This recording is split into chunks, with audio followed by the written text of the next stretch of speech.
ولما اور جب فتحوا انہوں نے کھولا متاعہم اپنے سامان کو. اب یہ سامان کھول رہے ہیں. ایسا عموماً ہوتا ہے جب کوئی ٹریولنگ سے آتا ہے تو لوگ باتیں کرنے لگ جاتے ہیں, ہے نا, فیملی ممبرز آپس میں باتیں کرنے لگ جاتے ہیں. آتے کے ساتھ بیگ تھوڑی نا کھولے جاتے ہیں, پھر جب باتیں شاتیں ہو جاتی ہیں پھر اس کے بعد بیگ کھولے جاتے ہیں. تو اب یہ اپنا سامان کھول رہے ہیں. وجدوا انہوں نے پایا بضاعتہم اپنا سرمایہ, اپنی پونجی, ردت لوٹا دیا گیا تھا, الیہم ان کی طرف. حیران ہو گئے کہ ہم نے جو پیمنٹ کی تھی, اور جیسا کہ میں نے آپ سے ذکر کیا نا, چیزوں کے بدلے چیزیں خریدی جاتی تھی, تو یہ اپنی چیزیں پہچان گئے کہ ہمیں تو ہماری چیزیں واپس کر دی گئی جو ایز پیمنٹ ہم نے کی تھی. تو بڑی حیران کن بات ہے. قالوا انہوں نے کہا یا ابانا, اے ہمارے ابا جان, ما نبغی, اور کیا ہم چاہتے ہیں, اب ہمیں اور کیا چاہیے. قتادہ رحمہ اللہ فرماتے ہیں کہ مطلب یہ ہے کہ ہمیں اس کے بعد اور کیا چاہیے کہ پیمنٹ بھی واپس مل گئی اور گلہ بھی پورا دیا گیا, نہیں اس میں بھی کوئی کمی نہیں کی گئی. بادشاہ نے حسن سلوک کیا, اس نے ہماری تواضع کی, ہمیں زیادہ سفر دیا اور ہماری پونجی بھی واپس کر دی. تب یہ تو کتنا اچھا معاملہ ہے بادشاہ نے کیا, اب ہمیں اور کیا چاہیے. ہذہ بضاعتنا, دیکھیے یہ ہماری پونجی بھی ردت الینا, ہماری طرف لوٹا دی گئی ہے. دیکھیں ابا جان, ہمیں تو ہماری پیمنٹ بھی واپس کر دی گئی ہے. وَنَمِيرُ, اور ہم گلہ لائیں گے, اہلنا, اپنے گھر والوں کے لیے, وَنَحْفَظُ, اور ہم حفاظت کریں گے, اخوانا, اپنے بھائی کی, وَنَزْدَادُ, اور ہم زیادہ لائیں گے, کَیْلَ بَعِیر, اونٹ بھر پیمانہ, یعنی اونٹ بھر گلہ. اب تو آپ ہمیں اجازت دے ہی دیں, اب ہم نیکسٹ ٹائم اپنے گھر والوں کے لیے اور گلہ لائیں گے, اور ہم اپنے بھائی کی حفاظت بھی کریں گے, اور اس بھائی کی وجہ سے ہمیں گلہ زیادہ ملے گا. یہ جو بعیر کا لفظ ہے اونٹ کو کہتے ہیں, مذکر مؤنث دونوں, ٹھیک ہے, فیمیل اور میل کیمل, اس کو بعیر کہتے ہیں. اچھا, اگر جسٹ فیمیل کیمل ہو تو اس کو ناقتن کہتے ہیں, اور جسٹ میل کیمل ہو تو اس کو جمل کہتے ہیں. عربی میں آپ دیکھیں اونٹوں کے بھی اتنے سارے نام ہیں, کہیں پر جمل کا لفظ آیا تو مینس میل کیمل, مذکر اونٹ, اور جہاں ناقتن کا لفظ آیا ہے تو مینس فیمیل کیمل, مؤنث اونٹ, اور یہاں پر بعیر کا لفظ آیا ہے مینس فیمیل اور میل کیمل, مذکر اور مؤنث اونٹ دونوں کے لیے لفظ بولا جاتا ہے. کیونکہ لوگ آتے تھے اونٹ لے کر تو اس میں میل کیملز بھی تھے اور فیمیل کیملز بھی تھی. اب انہوں نے جو کہا ہمیں ایک اونٹ بھر پیمانہ ملے گا, یعنی ایک اونٹ بھر گلہ ملے گا, وہ اس لیے کہ یوسف علیہ السلام ایک شخص کو اتنا گلہ دیتے تھے جتنا ایک اونٹ اٹھا سکے. ذالک, یہ, کیلن, پیمانہ, یسیرن, بہت آسان ہے. یہ پیمانہ یعنی گلہ لانا تو بہت آسان ہے. ایک معنی تو یسیر کا آسان کیا گیا ہے, اور ایک معنی قلیل بھی کیا گیا ہے, یعنی تھوڑا ہونا. یعنی وہ دو باتیں کر رہے ہیں کہ اگر ہم اپنے بھائی کو لے کر جائیں گے تو اس طرح سے گلہ لانا ہمارے لیے آسان ہوگا. بادشاہ کے پاس بہت گلہ ہے, اس کے لیے ایک اونٹ بھر پیمانہ یعنی گلہ دینا کوئی مشکل بات نہیں. اس کے پاس تو بہت اناج ہے, تو کچھ مشکل نہیں بادشاہ کے لیے. اور جب ہم اپنے بھائی کو ساتھ لے کر جائیں گے تو اس طرح سے ہمارے لیے بھی آسانی ہو جائے گی گلہ لانے میں, پھر کچھ مشکل نہیں ہوگی. اور دوسرا معنی یسیر کا تھوڑا ہونا, قلیل ہونا, یعنی یہ جو گلہ ہم لے کر آئے ہیں یہ تو بہت تھوڑا ہے, فیملی کے حساب سے بہت تھوڑا ہے, کب تک چلے گا, لہٰذا ہمیں دوبارہ گلہ لانے کا موقع نہیں کھونا چاہیے. قال, یعقوب علیہ السلام نے کہا, لن ارسلہ, ہرگز نہ میں بھیجوں گا اس کو. کس کو؟ بنیامین کو, معکم, تمہارے ساتھ, حتی, یہاں تک کہ تونی, تم دو مجھ کو, موثقاً, پکا وعدہ, من اللہ, اللہ کا, تم مجھ سے پہلے اللہ کا پکا وعدہ کرو, یعنی تم اللہ کی قسم کھاؤ. قسم کھا کر کیا کہو, لَتَأْتُنَّنِي, البتہ تم ضرور لاؤ گے میرے پاس, بھی اس کو, الا, مگر, ان یحاط بکم, یہ کہ گھیر لیا جائے تمہیں, یا پھر تم گھیر لیے جاؤ سارے کے سارے, یعنی اجتماعی طور پر تمہیں کوئی مصیبت پیش آ جائے, یا تم سب ہلاک ہو جاؤ, یا گرفتار ہو جاؤ, جس سے خلاصی پر تم قادر نہ ہو تو پھر اور بات ہے. الا ان یحاط بکم، مگر یہ کہ گھیر لیا جائے تمہیں. یعقوب علیہ السلام نے اپنے بچوں سے کہا کہ تم اللہ کی قسم کھا کر کہو کہ اس کو واپس لاؤ گے، الا یہ کہ تم سب پکڑے جاؤ، تم سب ہلاک ہو جاؤ، کوئی اجتماعی مصیبت تمہیں آ جائے. فلما، پھر جب آتوہ، انہوں نے دیا اس کو، موثقہم، اپنا پختہ وعدہ، قال اللہ، اس نے کہا اللہ تعالی، علی، اس پر، ما نقول، جو ہم کہتے ہیں، وکیل، کارساز ہے، نگہبان ہے. یہ بات یعقوب علیہ السلام نے ان کو عہد یاد دلاتے ہوئے کہی اور وعدہ توڑنے کی وعید کے طور پر بھی کہی کہ ہم اپنے اس بات پر اللہ کو گواہ بناتے ہیں. دیکھو، وعدہ یاد رکھنا، وعدہ توڑنا نہیں. کیوں؟ اس پر کون گواہ ہے؟ اللہ تعالیٰ گواہ ہیں. وقال، اور کہا یعقوب علیہ السلام نے، یا بنیہ، اے میرے بیٹوں، لا تدخلوا، نہ تم داخل ہونا، من باب واحد، ایک دروازے سے، ودخلوا، اور داخل ہونا، من ابواب، دروازوں سے، متفرقہ، مختلف، یعنی الگ الگ. اب یعقوب علیہ السلام نے اپنے بیٹوں سے کہا کہ تم سب ایک دروازے سے شہر میں داخل نہ ہونا، بلکہ الگ الگ دروازے سے داخل ہونا. وما اغنی، اور نہیں میں بچا سکتا، عنکم، تم کو، من اللہ، اللہ کے فیصلے سے، من شیئن، کچھ بھی. میں تو بس ایک تدبیر کر رہا ہوں. ہماری تدبیر اس صورت میں ہی کام آ سکتی ہے جبکہ اللہ کو بھی منظور ہو. کیوں؟ ان الحکم الا للہ، نہیں حکم مگر اللہ ہی کے لیے، کیونکہ ہوتا وہی ہے جو اللہ کو منظور ہو. علیہ توکلت، اسی پر میں نے بھروسہ کیا، وعلیہ، اور اسی پر، فلیتوکل المتوکلون، پس چاہیے کہ توکل کیا کرے توکل کرنے والے. اب یعقوب علیہ السلام نے اپنے بچوں کو ایک تدبیر بتائی، وہ یہ کہ سارے کے سارے 11 بھائی مصر کے ایک دروازے سے داخل نہ ہوں. کہا جاتا ہے اس وقت مصر کے 4 دروازے تھے، تو انہوں نے کہا کہ سب بھائی الگ الگ دروازوں سے داخل ہوں گے. ایسا انہوں نے حسد اور نظر بد کے اثرات سے بچنے کے لیے کہا. انہوں نے کہا اگر تم ایسا کرو گے تو یہ حسد اور نظر بد کے اثرات سے بچنے کے لیے بہتر ہے. اس سے ایک بات یہ ثابت ہوتی ہے کہ نظر کا لگ جانا ایک ثابت شدہ حقیقت ہے. بنیامین سمیت 11 بھائی جب مصر جانے لگے تو یعقوب علیہ السلام نے یہ تدبیر بچوں کو بتائی، کیونکہ ایک ہی باپ کے 11 بچے جو قد میں اونچے اور شکل و صورت میں ممتاز ہوں، یعنی خوبصورت ہوں، جب ایک ساتھ ہوں، ایک ہی جگہ پر ہوں اور ایک ساتھ کہیں سے گزریں تو عموماً لوگ انہیں حسد اور تعجب سے دیکھتے ہیں. obviously یہ سین بہت امپریسو ہوگا عوام کے لیے، اور یہی چیز نظر بد لگنے کا باعث بنتی ہے. اس لیے یعقوب علیہ السلام نے یہ تدبیر کی، کیونکہ ان کے بچے توانا، تندرست اور خوبصورت تھے. وہ ایک مضبوط جتھا لگتے تھے. نحن عصبہ کہتے تھے نا اپنے آپ کو، یہ تو کسی حد تک ٹھیک بھی تھے، کیونکہ بہت اسٹرانگ لگتے تھے. ایسا لگتا تھا کوئی آرمی آ گئی ہے، جیسے کوئی کمانڈوز آ گئے. صحرائی لوگ تھے اس لیے اسٹرانگ بھی بہت تھے، لمبے چوڑے. تو یعقوب علیہ السلام کو یہ ڈر لگا کہ میرے بچوں کو نظر نہ لگ جائے، اس لیے انہوں نے کہا کہ تم الگ الگ دروازوں سے داخل ہوگے، ایک ساتھ ایک ٹیم کی طرح داخل مت ہونا.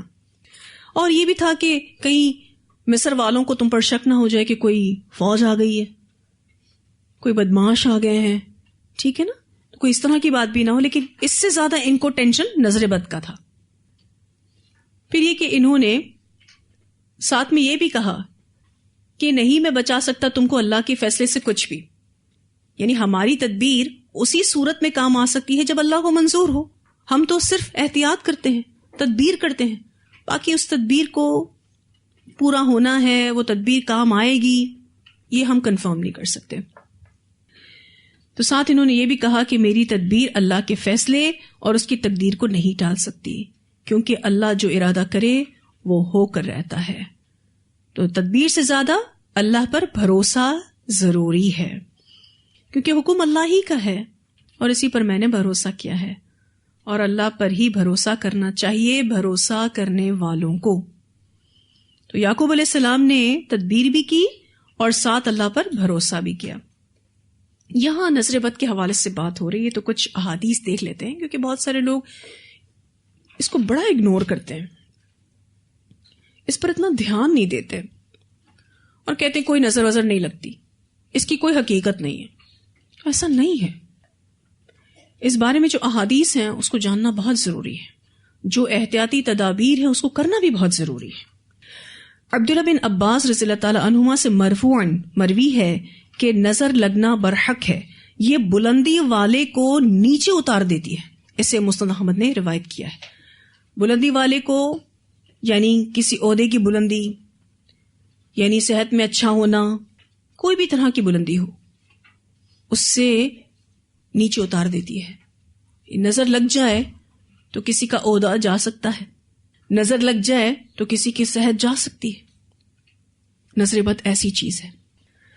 بخاری کی روایت میں آتا ہے آپ صلی اللہ علیہ وسلم نے فرمایا نظر کا لگنا برحق ہے، یعنی نظر لگتی ہے، اس میں کوئی شک نہیں ہے.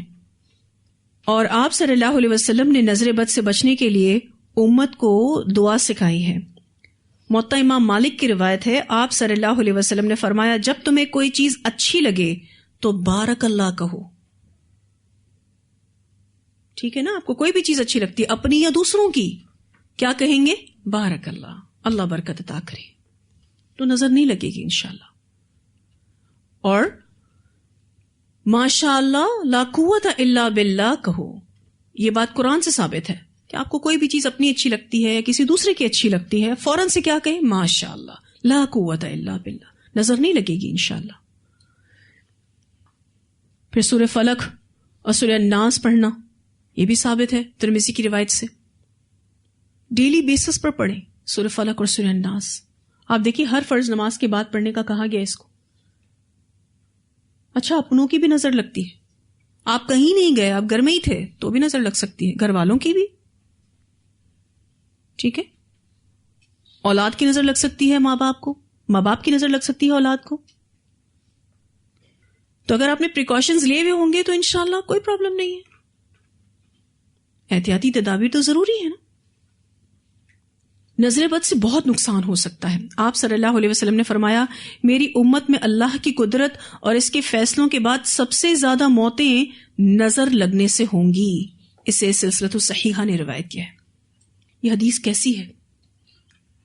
آپ صلی اللہ علیہ وسلم نے بتایا کہ میری امت یعنی اسپیشلی یہ امت، اس میں اللہ کی قدرت اور اس کے فیصلوں کے بعد سب سے زیادہ اموات کس وجہ سے ہوں گی؟ نظر بد کی وجہ سے. نظر لگے گی اور وہ انسان اتنا بیمار ہو جائے گا یا اس کا ایکسیڈنٹ ہو جائے گا یا جو بھی ہے معاملہ، اس کی موت ہو جائے گی. یہ اور بات ہے کہ اللہ تعالیٰ کے علم میں یہ بات بھی ہے. ڈیفینیٹلی اس شخص نے پریکاشنز نہیں لیے ہوئے ہوں گے، احتیاطی تدابیر نہیں لی ہوں گی، تو obviously پھر اللہ تعالیٰ کا حکم اس پر صادر ہو جاتا ہے کہ نہیں لی نا احتیاطی تدابیر، تو نقصان ہو گیا.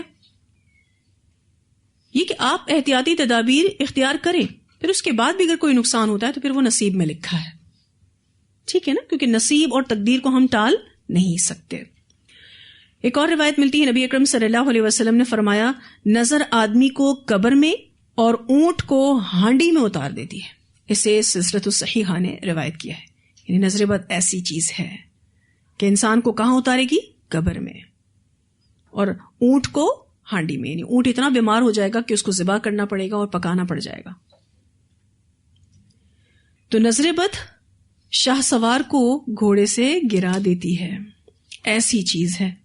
شاہ سوار کس کو کہتے ہیں؟ شاہ سوار جو ہارس رائڈنگ میں ایکسپرٹ ہو، اس کو بھی گھوڑے سے گرا دیتی. اگر اس کو کوئی دیکھ رہا ہو اور اس کی نظر لگ جائے اور اس نے یہ دعائیں نہیں پڑھی ہوئی تو گیا کام سے.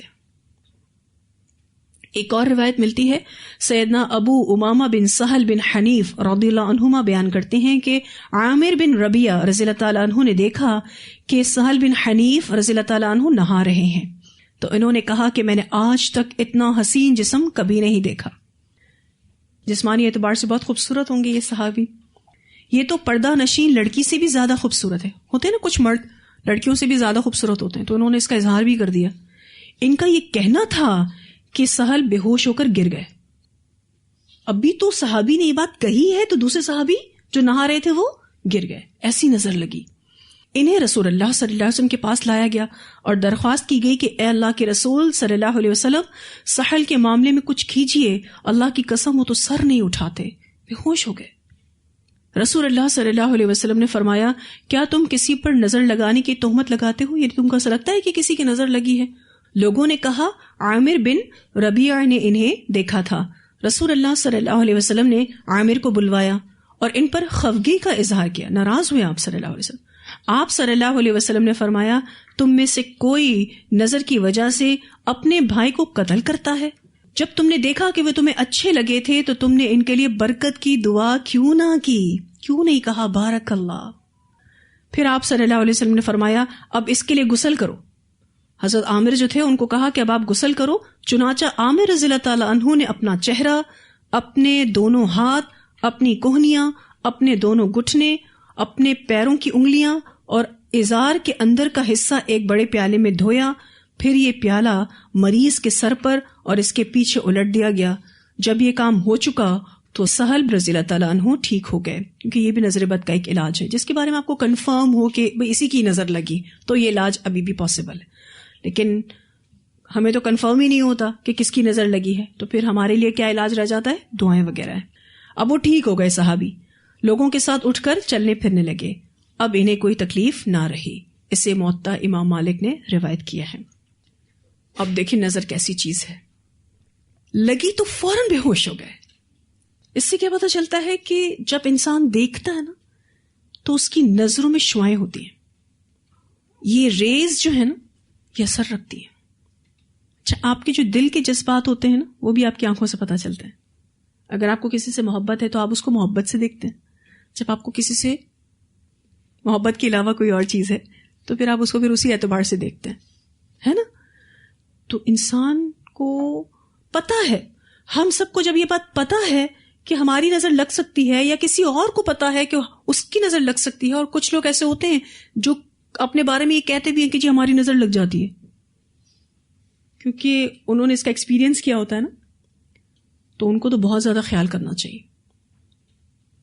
میرے والد صاحب اللہ تعالیٰ ان کو جنت نصیب کرے، جب بچوں پر پیار آتا تھا نا تو نظر بھر کر نہیں دیکھتے تھے. کہتے تھے میں نہیں دیکھتا نظر بھر کے، کیونکہ میری بھی نظر لگ سکتی ہے.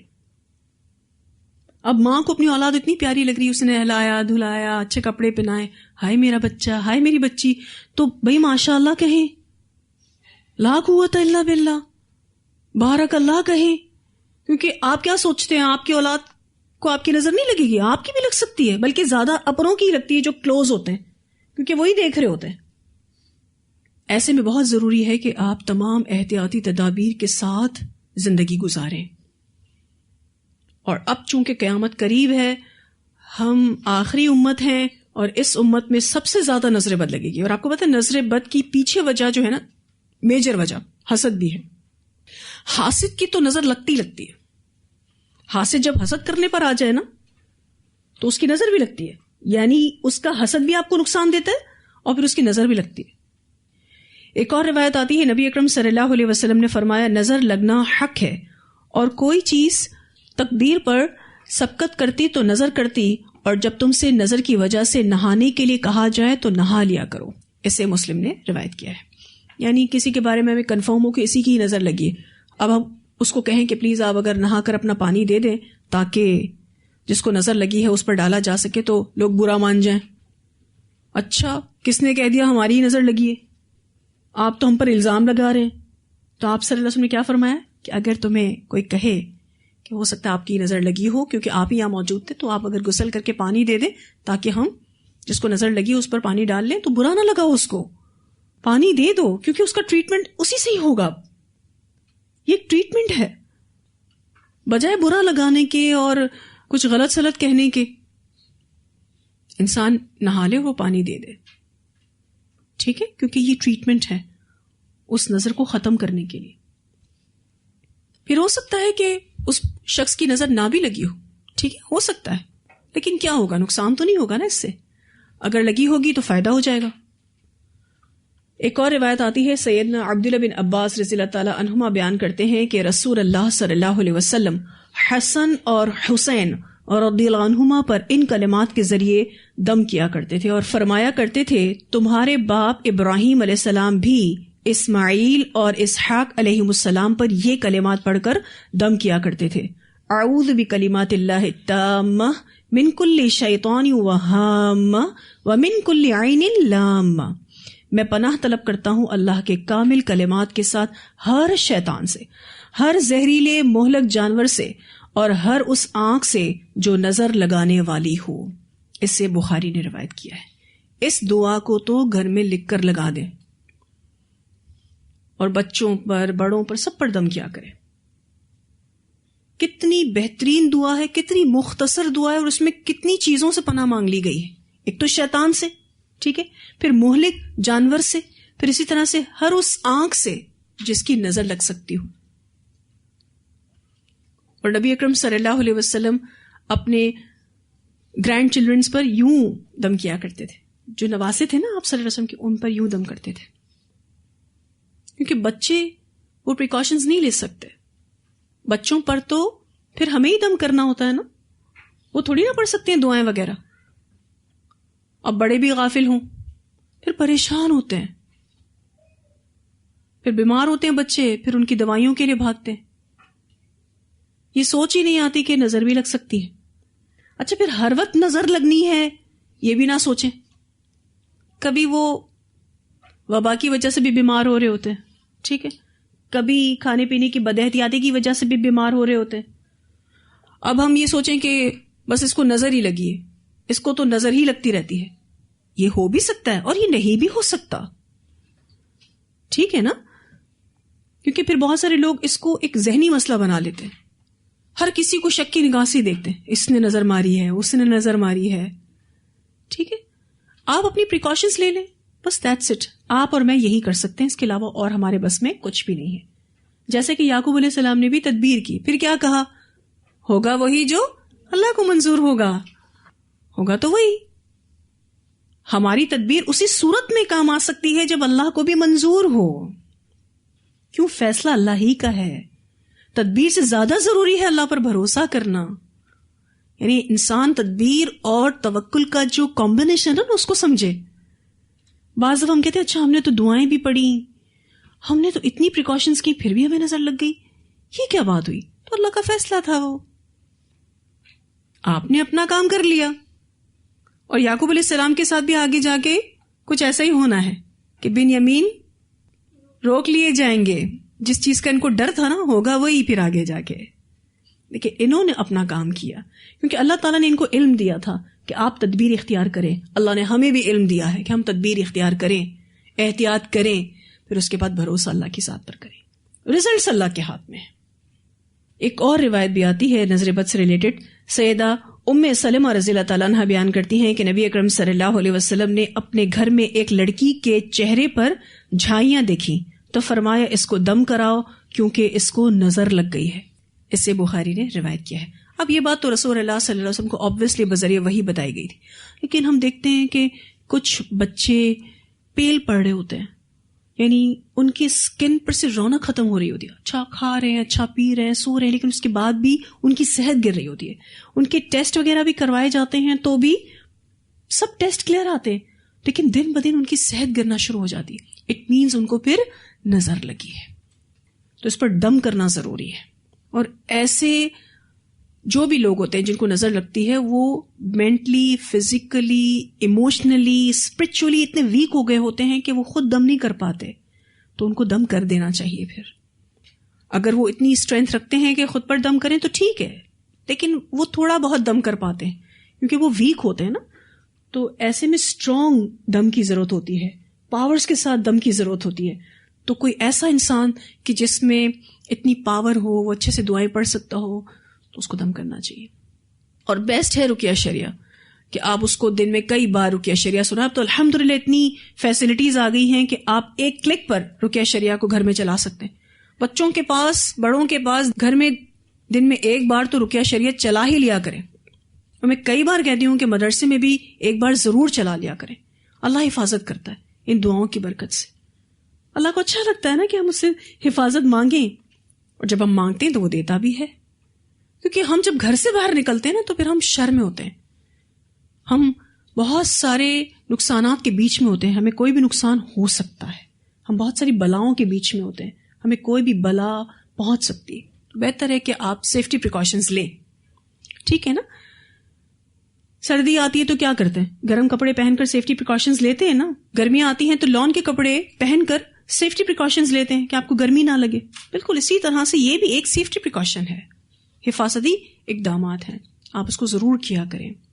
جب نہیں کریں گے تو نقصان اٹھا سکتے ہیں. ٹھیک ہے؟ اور قرآن پڑھنے والے تو اسپیشلی ان حفاظتی اقدامات کو کریں ہی کریں، کیونکہ وہ بلیسڈ لوگ ہیں اور ہر صاحب نعمت حسد کیا جاتا ہے. اور آپ جب اچھا پڑھتے ہیں، مارکس اچھے آ رہے ہیں، آپ کا عمل بھی اتنا اسٹرانگ ہو رہا ہے تو آپ نوٹسیبل ہوتے ہیں اور پھر نظر لگتی ہے. میں نے کتنے ایسے حافظ بچوں کو دیکھا ہے، کیونکہ ہم تو معاملہ کر رہے ہوتے ہیں نا بچوں کے ساتھ. اچھا بڑا بچہ حفظ کر رہا ہوتا ہے، 15ویں پارے پہ پہنچ کے منع کر دیتا ہے، مجھے نہیں کرنا حفظ. ارے بھائی کیا ہوا؟ جو 15 پارے حفظ کر گیا اس کو آگے کے 15 پارے حفظ کرنے میں کیا پرابلم ہے؟ ایک پیک پر آ کر اس کو نظر لگی. کتنے بار ایسے کیسز ہم نے دیکھے. اور پھر ہم اس پر دعائیں پڑھتے ہیں، ٹیچرز بھی دعائیں پڑھتی ہیں، والدین بھی دعائیں پڑھتے ہیں، پھر ہم ان کو بھی کہتے ہیں آپ بھی دعائیں پڑھیں. پھر کتنے ٹائم میں وہ ٹھیک ہوتے ہیں، ٹریک پر آتے ہیں دوبارہ. قرآن پڑھنے والے تو ویسے بھی بلیسڈ ہیں. آپ سب کو بھی میں یہی کہوں گی کہ خدا را یہ دعائیں نہ چھوڑیں. ٹھیک ہے؟ ایک اور روایت بھی آتی ہے، نبی اکرم صلی اللہ علیہ وسلم نے فرمایا ایسے دموں میں کوئی حرج نہیں جس میں شرک نہ ہو. اسے مسلم نے روایت کیا. آپ قرآن کی کوئی بھی آیت پڑھ رہے ہیں، آپ کسی بھی ذکر کے ساتھ حفاظت میں آ رہے ہیں، آپ کوئی کمبینیشن بنا لیتے ہیں اذکار کا اپنے لیے، کوئی شرک نہیں ہے، حدیث سے ثابت ہے، کسی نہ کسی حدیث سے ثابت ہے، تو آپ صلی اللہ علیہ وسلم نے فرمایا آپ اس کو کرو، آپ کو اس کا بینیفٹ ملے گا انشاءاللہ.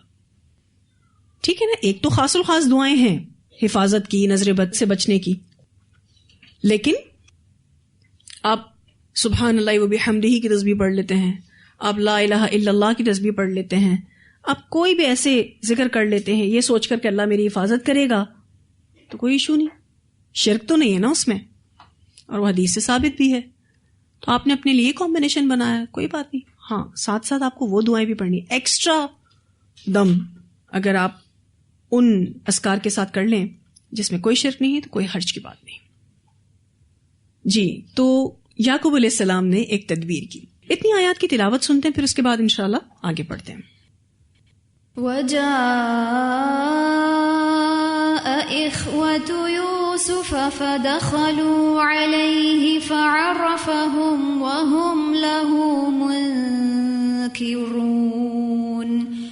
وَلَمَّا جَهَّزَهُمْ بِجَهَازِهِمْ قَالَ ائْتُونِي بِأَخٍ لَكُمْ مِنْ أَبِيكُمْ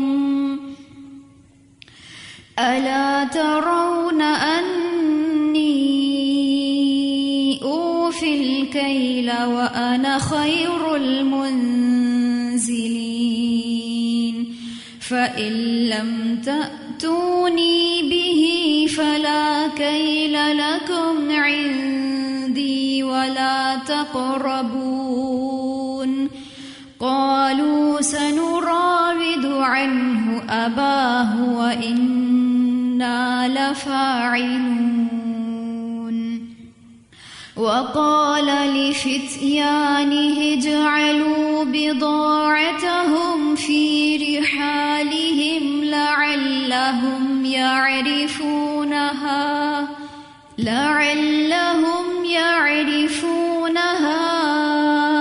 إِذَا انقلبوا إِلَى أَهْلِهِمْ لَعَلَّهُمْ يَرْجِعُونَ. فَلَمَّا رَجَعُوا إِلَى أَبِيهِمْ قَالُوا يَا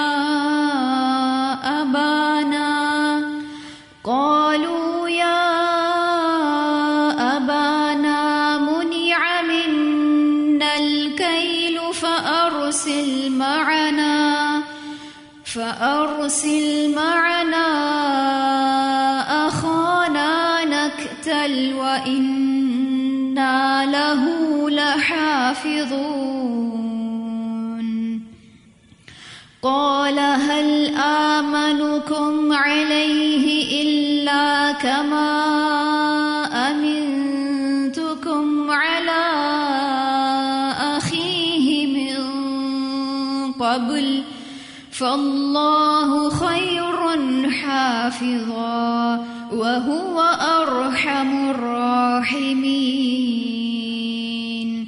ولما فتحوا متاعهم وجدوا بضاعتهم ردت إليهم قالوا يا أبانا ما نبغي هذه بضاعتنا ردت إلينا ونمير أهلنا ونحفظ أخانا ونزداد كيل بعير ذلك كيل يسير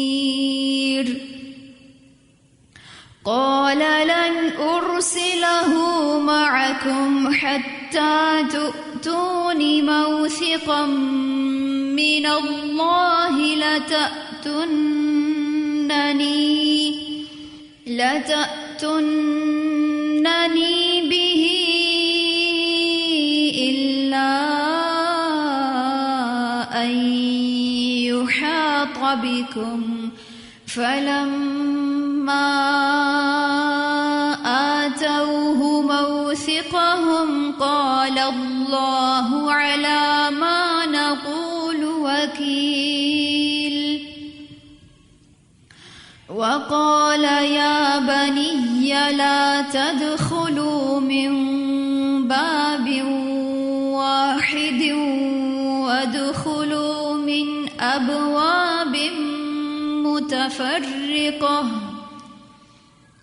وما أغني عنكم من الله من شيء إن الحكم إلا لله